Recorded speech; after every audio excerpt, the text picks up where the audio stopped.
Bom dia, senhoras e senhores.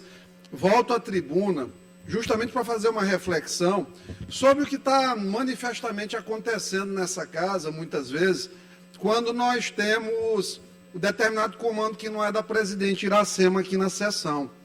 Ontem, nós já tivemos uma manifestação clara. Agora, a mesa da presidência ela é um habitáculo de comentários quando não são condizentes com a ideologia de quem está presidindo, lamentavelmente, a sessão. E isso é uma coisa que gera muito desgaste. Por quê? Porque o deputado tem direito de vir aqui falar. Aí agora eu já tinha um comentarista de falas aqui. Agora hoje já cristalizou o segundo comentarista de falas minhas aqui. Eu subo para falar do julgamento do Bolsonaro, para comunicar com quem comunga das minhas ideias, para apresentar para os meus seguidores de rede social, e aí eu escuto aqui, não, agora depois que o Iglesias falou isso, eu vou ter que subir. E foi falado, e eu duvido dizer que não foi falado, porque eu ouvi. Da mesma forma que meu nome foi citado 3 vezes, e eu estou pedindo ao diretor-geral da mesa o relatório da taquigrafia, nesse exato momento, para que ao final da sessão eu tenha, como meu nome foi citado 3 vezes no pronunciamento do deputado que me sucedeu e que foi negado pelo presidente. Portanto, desídia aí no momento de exercer a sua audição, a sua função na presidência. Não quero dizer que o presidente está faltando com a verdade, que não creio que assim seja, mas foi falado e o relatório da taquigrafia, se não vier, vai vir a transcrição do áudio da sessão, porque tem disponível na TV Assembleia. E é continuar o pronunciamento para dar boas notícias, para voltar depois a essa situação absurda que se instalou aqui dentro da casa, sobre o motoclube. Hoje tivemos a felicidade de chegar no motoclube, junto com as equipes de televisão, para mostrar a reforma que está sendo feita no CT. CT novinho em folha, vamos entregar. Estamos cuidando, correndo, para que seja entregue até 13 de setembro, aniversário do motoclube, 86 anos. Se não for possível ser entregue nesse período, vamos tentar para o final de setembro, começo de outubro. Fato que será entregue antes do término da nossa gestão, que é agora no final do mês de outubro. O CT vai ser completamente reformado, ampliado, vai ter uma área para academia de 56 metros quadrados, que dá para fazer uma academia funcional, e vamos precisar, claro, dos nossos amigos e patrocinadores no momento de fazer o mobiliário, tendo em vista que nós só conseguimos os recursos para a construção das áreas. Portanto, uma grande notícia para o torcedor do motoclube e para o esporte maranhense, porque um grande time como o Moto ter uma estrutura digna, decente, é muito bom.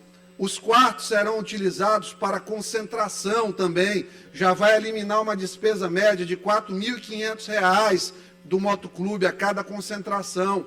2 concentrações por mês já são 9 mil de economia. É um recurso que já serve para a higienização do time, do CT, para a poda do gramado. Nós vamos ter um campo novo, tenho fé que nós vamos conseguir o recurso até lá para fazer o segundo campo do motoclube, que vai ser, de fato, um marco da nossa gestão. Gestão que só encontra crítica em 2 pessoas, em quem não acompanha e nos nossos inimigos adversários, que, infelizmente, parece que a gente tem inimigos mesmo e não tem como. As pessoas já estão passando do campo de adversário e transformando, de fato, em inimigo para tentar detratar e desmerecer o que nós temos feito lá dentro. Resultado esportivo. Fomos altamente competitivos neste campeonato maranhense e estamos aí também no Sub-19 de maneira adequada. Então, voltando aqui a tratar de algumas coisas que foram faladas em relação a essa pauta federal, olha, questionar resultado de urna, qualquer pessoa pode questionar. É uma coisa que é facultada a pessoa exercer o direito de opinião. Dentro do que ela tem de informação ou de visão de mundo, a pessoa vai ter direito àquela opinião. Nós vivemos ainda, apesar de estar mudando, né? Não é o que o pessoal da esquerda quer. Eles querem a centralização de pensamento. Vocês percebem claramente, o regimento é interpretado ad referendum de quem está. Uma violação legislativa menor, uma violação legislativa maior. Não existe regimento stricto sensu. Stricto sensu quando é para o divergente. Para o convergente, a interpretação é sempre ampliada, é extensiva, é generosa. Né? Então, aqui, ainda esta tribuna, é o local em que eu posso falar, eu posso reclamar. E não tem, pode juntar aqui os do Flávio Dino, tudinho, que não me calo, não vão dar uma igreja aqui, pode vir tudinho, que eu não tenho medo de vocês, e vocês não me cerceiam a palavra.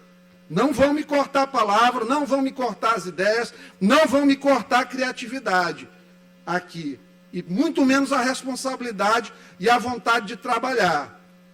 Pode fazer ping-pong, tranquilo, que aqui é jogador de ping-pong chinês. Joga com 3 contra. Tem medo não. Então nós temos que trazer a realidade aqui do que está acontecendo. Urna eletrônica pode não ter sido fraudada. Eu não tenho como dizer que foi fraudada, eu não consegui ver a cópia aí do relatório de log, de hack. Mas não é um dispositivo infalível. Os grandes bancos, Credit Suisse, já teve sistema invadido. A NASA, gente, a NASA já foi invadida. Agora o TSE não. O TSE é infalível. O TSE é a prova de hack. Acredite. Você tem a liberdade de acreditar nisso. Não tem? Não tem, Neto? Acredita, cara. Tu pode acreditar no que tu quiseres. Eu posso acreditar no que eu quiser. Agora, a NASA, com seus ultrasistemas de segurança, ela é hackeada. Olha aqui o pessoal da TI, todo dando risada aqui das urnas eletrônicas. Hein, Márcio? Então, a urna eletrônica é infalível. Por quê? Porque eles querem que diga que é infalível. Porque nós vivemos num momento de estándares, de barreiras, de paradigmas. A partir do momento que, de fato, alguém que tem penetrância social disser que a urna eletrônica não é 100% segura, a população vai começar a questionar cada vez mais. Pode ser segura? Pode. Mas pode acontecer de ser hackeada. Hackearam vários outros sistemas. Então, é um pecado alguém dizer que a urna eletrônica tem possibilidade de fraude para perder os direitos políticos, para perder o direito de votar e de ser votado. Isso é dosimetria. Ficar 8 anos, aos quase 65, 67 anos, se eu não me engano, ficar 8 anos inelegível, sem a oportunidade de comunicar com o seu eleitor, por uma frase dizer que a urna eletrônica pode ser fraudada. Porra, Lula teve mais de 30 assessores presos, ficou enjaulado 1 ano e 8 meses. Esse cara está presidindo o país. Então, assim, para mim, é uma falta de integridade, de princípios mesmo, de sustentáculos de estudos jurídicos. Uma coisa dessa, não tem assim, não tem, balanço entre as decisões. Para os mesmos normativos, nós temos balanços completamente diferentes de decisões. Então, fico ofendido, eu subo aqui, falo uma coisa, e agora tem comentarista na mesa e na tribuna. Eu nunca fiz isso com ninguém. Nem com Duarte Júnior, que era um desafeto aqui na Assembleia, eu subi para dar resposta para Duarte. Localiza aí, nos meus pronunciamentos, eu já subi para contradizer aqui, pronunciamento de Duarte, aqui tem um monte de funcionário, Major Bruno está ali, 4 anos aqui na legislatura passada, sabe que eu nunca subi Neto Evangelista aqui. Neto, quantas vezes eu subi para desfazer um pronunciamento teu? 0 aqui na tribuna. 0. Né? Nós somos nós, mas também estendo isso aí aos outros colegas. Já vi vários falando coisas que eu discordo diametralmente. Já vi deputado aqui de esquerda, secretário de partido, falar coisas que eu não concordo. Direito dele. Meu filho, fale o que você quiser, papai. Fale o que quiser. É sua tribuna. Seus 5 minutos são seus. São suas ideias, seu eleitorado, sua visão. Agora nós vamos ficar aqui nessa história, eu subo, você fala uma coisa de mim, eu falo uma coisa de você, daqui a pouco eu falo alguma coisa que você não goste, você devolve com alguma coisa que eu não goste, e nós vamos transformar isso aqui num caldeirão. Para quê? Para lá fora as pessoas estarem dizendo que a Assembleia não tem homens cultos aqui, homens razoáveis, homens urbanos. Para quê? Me deixa falar. Você fala à vontade. Deixa eu falar. Faz seu comentário, eu faço o meu. No dia que tiver alguma ideia dicotômica, oposta, que a gente tiver num fórum adequado, cada um vai expor seus argumentos e pronto.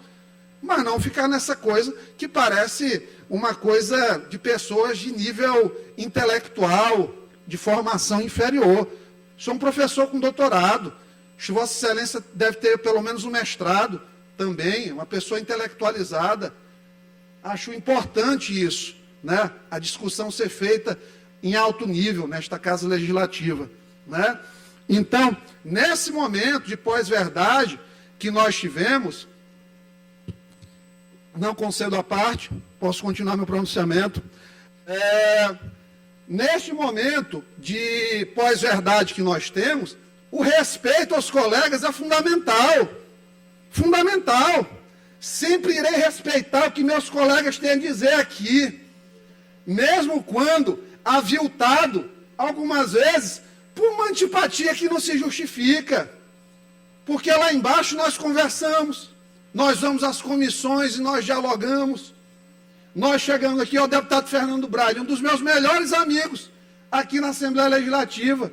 Campos opostos, mas um respeito total, absoluto. As assessorias vivem de colegagem aqui na Assembleia.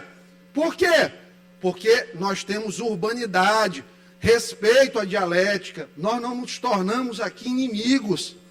Eu sou perseguido todo o tempo no partido, com a compactuação de vários agentes que eu cumprimento todo dia e não levo isso a fundo no meu coração. Então, assim, eu queria pedir, de fato, e quando eu falei a palavra ignorância, eu não chamei o deputado que me antecedeu de ignorante, porque eu sei da qualificação dele, é uma pessoa qualificada, é uma pessoa urbana, né? Mas no sentido, e aí o presidente não permitiu que eu concluísse, em relação ao que ele trouxe de dólar, carne e bolsa. E aí a gente precisa, deputado Florencio, trazer um pouquinho de luz ao debate nessas situações, quando a gente faz. Dólar, por que o dólar baixou? O dólar baixou simplesmente porque os Estados Unidos estão começando o processo de queda dos juros. O título público nos Estados Unidos está começando a baixar. Quando lá baixa, as pessoas fortalecem as moedas outras. Por quê? Porque eles vão querer investir em real. Então isso não tem nenhuma ação de governo Lula. O governo Lula até agora, o que ele fez? Ele não aprovou nenhum marco fiscal, ainda está valendo o arcabouço antigo. Então está mantendo a receita que Bolsonaro fez. Então por isso que o dólar está baixo. Combustível está baixando. É porque Lula fez política nova na Petrobras? Não é. Não tem nada de novo. Sabe o que é? O barril que já chegou a 130 está 76 dólares. Cotação de ontem. O dólar está em 4,77. Por quê? Porque o juro americano baixou. O real valoriza. Então, por isso, a composição de preço de combustível baixa. Não é porque Lula é bonito. Não é porque Lula vai com Janja lá entregar imagem para Papa Francisco. Tem nada disso.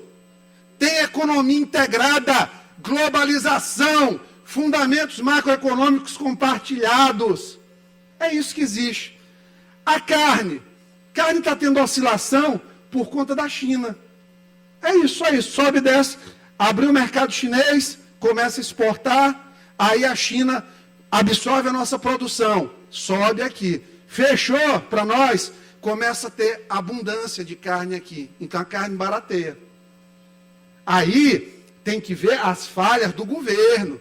Porque, por exemplo, o bonitão lá do Ministério da Justiça, que controla a Secretaria Nacional do Consumidor, que em 6 meses só fez uma lei para tratar de ouro, de comércio de ouro nesses 6 meses e entregou umas viaturas que o Bolsonaro já tinha deixado compradas. Só isso que ele fez. O resto foi lacrar. Twitter, o tempo todo. TikTok, Instagram.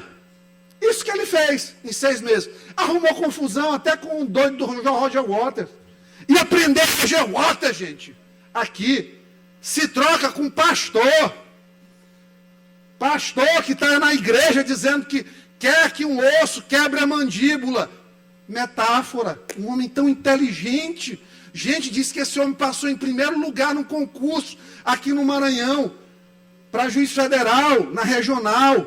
Como não devia ser o ensino jurídico nessa época, porque quem não consegue entender uma metáfora precisa ser estudado em termos aí de relevância intelectual. Ganhou até um título sem ter um livro literário publicado na Academia Maranhense de Letras e não consegue, diretor-geral da mesa, Braulio, ver que nós temos aqui uma metáfora, quebrar a mandíbula. Ele poderia, este grande homem, que é o vernáculo político de alguns colegas aqui que muito respeito, ele poderia chegar e criar uma força-tarefa, o deputado Neto Evangelista, de fiscalização nos cartéis compradores de carne nos estados brasileiros. Forçar, de fato, com amparo legal, uma redução sustentada do preço da carne. Não perseguir dono de posto de combustível, como seus pupilos fazem aqui no Maranhão, que ele tem um preço individual, porque paga 23 mil reais de aluguel por mês, paga mais caro no custo fixo, então ele tem que ter um combustível um pouco acima da média.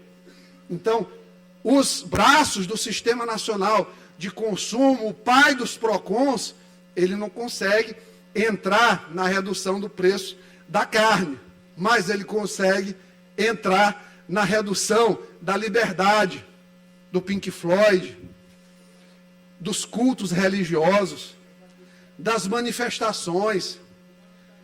Ele se solidariza com tantas coisas, mas nunca com as vítimas da violência aqui no Maranhão. Ele entra no Complexo da Maré, mas nunca fez uma visita ao coroadinho, deputado Carlinhos Florencio. A coisa está tão legal no governo Lula, que a ministra irmã da Marielle, Aniele Franco, andou de moto, sem capacete, lá no Complexo da Maré, porque lá tem escrito, Comando Vermelho tem escrito na parede, aqui capacete não. E uma ministra, só uma ministra de um governo que compartilha, que celebra a bandidagem, é capaz de deixar um ministro entrar numa condição como essa. Entrar na garupa de uma moto, meu amigo policial, sem capacete, sozinha, no Complexo da Maré, região mais perigosa. E aí eu estou sendo preconceituoso? Jamais, Lavi, nunca. Eu estou falando aqui as contradições dessas pessoas que sobem para se fazer de feitores, de tentar se apropriar de feitos que não lhes são pertencentes. Teve gente que disse aqui, deputado Ricardo Arruda, aqui um desagravo, já que é para desagravar colega, virou moda aqui, deputado Júlio ontem desagravou, hoje meu presidente desagravou também. Vou desagravar o deputado Ricardo Arruda, primeiro a trazer a pauta das reformas, da retomada das 600 obras do Maranhão. Foi uma comissão de deputados estaduais em Brasília, mas teve colega aqui que avocou para si, disse que foi um pedido pessoal dele para o ministro, e que por isso que o ministro estava fazendo.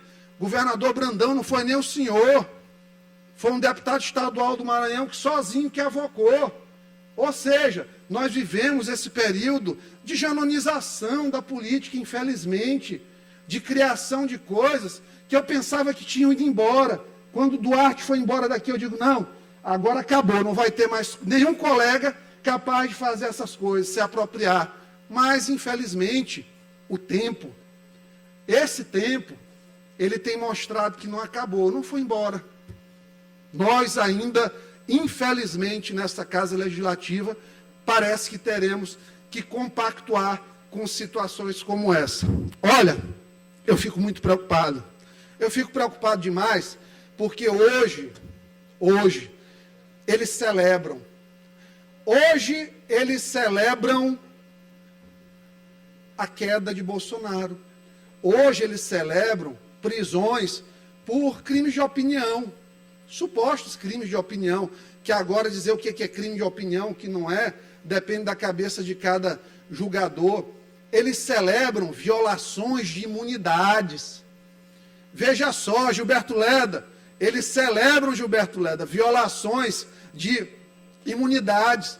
Prendem o deputado pelo que ele fala, que tem correlação com o mandato. Vai dizer o que vários deputados aí que andaram até de tornozeleira por falarem coisas, não tem relação com o mandato. Pois tem. Tem deputado que estava em Brasília com tornozeleira por crime de opinião. Cito o caso aqui do Daniel Silveira.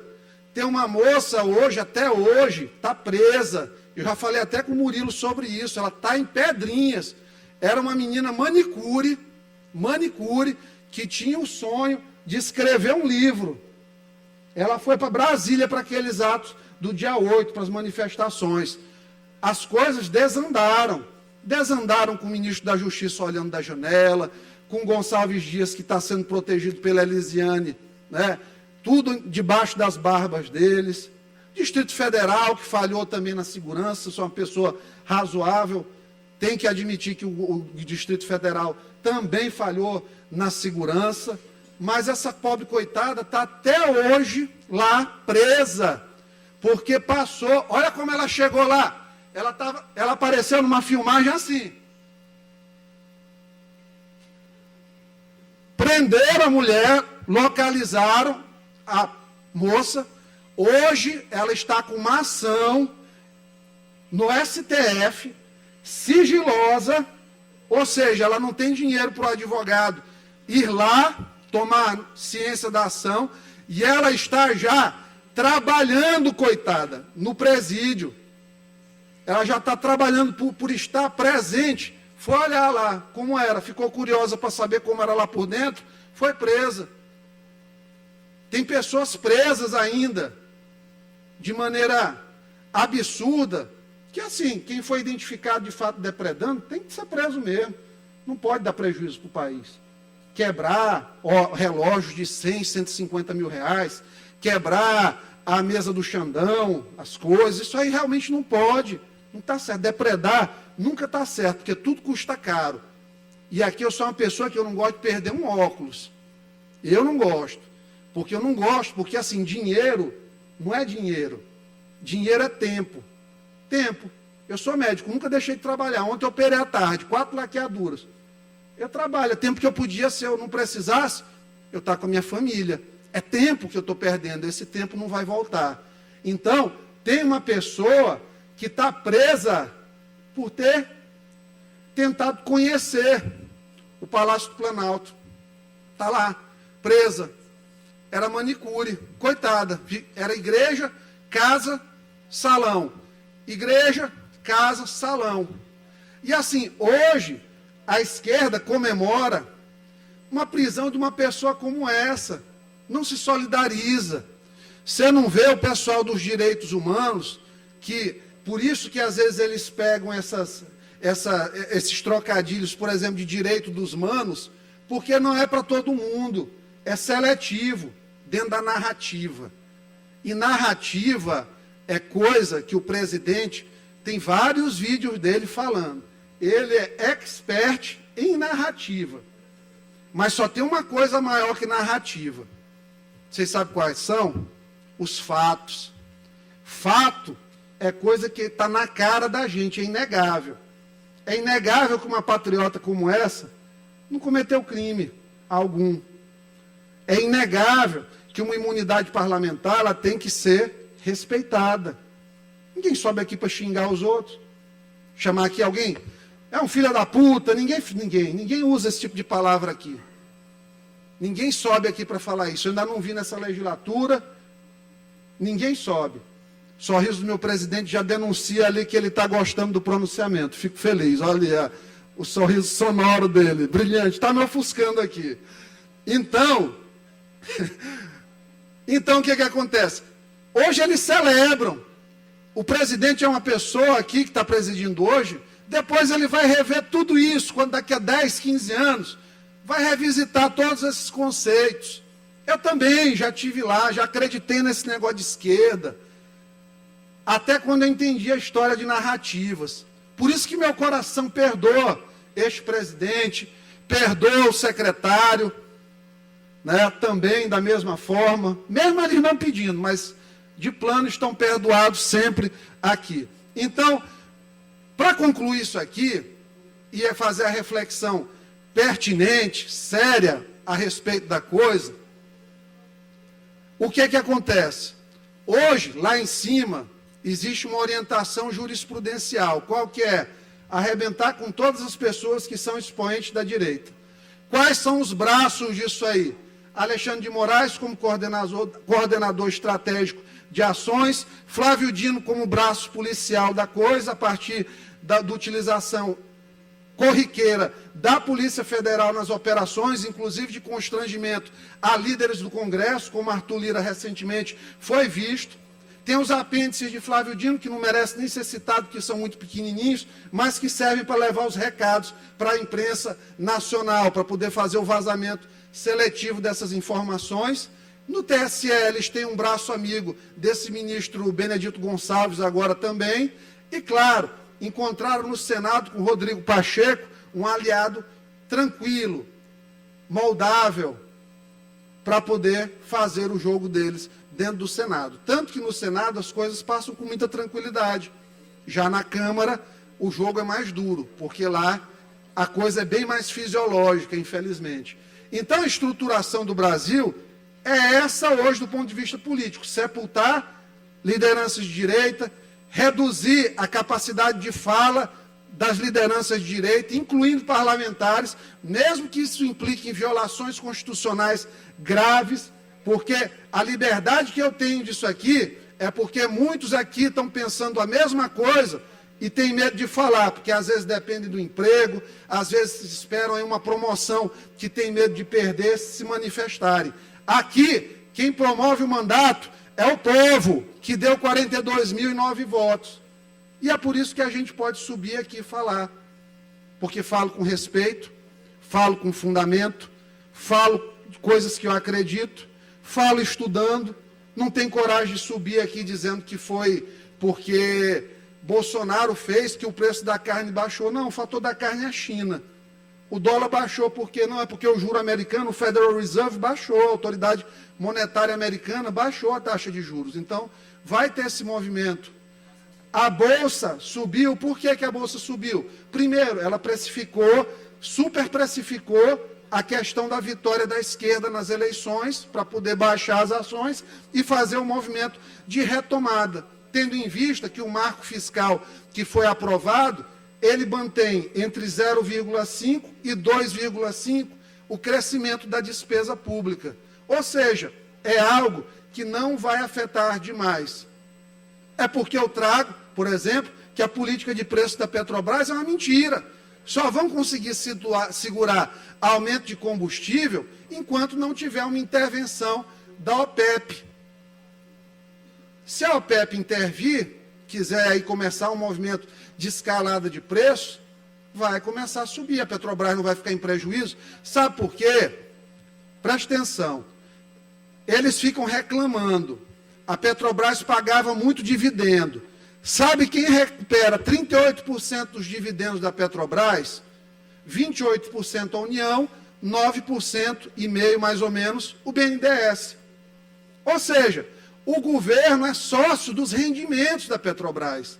Então não tem esse papinho, porque a Petrobras, a gara dos brasileiros, sempre foi. A Petrobras é sócia do sucesso, o governo é sócio do sucesso da empresa. Então, essas verdades precisam ser trazidas, porque eu não estou nem aí para colega se gosta de mim, se não gosta, não me importo com o que colega fala, não me esculhambando, está tudo bem, porque eu não esculhambo colega nenhum, nunca subi aqui em tribuna, cachorro não morde cachorro, melhor coisa, é um ditado que aprendi aqui muito cedo no mandato passado, né? Então nós temos que nos respeitar e respeitar as nossas opiniões. Agora, comentarista, das minhas falas, eu fico até lisonjeado, mas eu acho que 1 hora vocês não vão gostar aí, eu posso me estressar e vocês também. Aí é besteira para todos, pior para casa.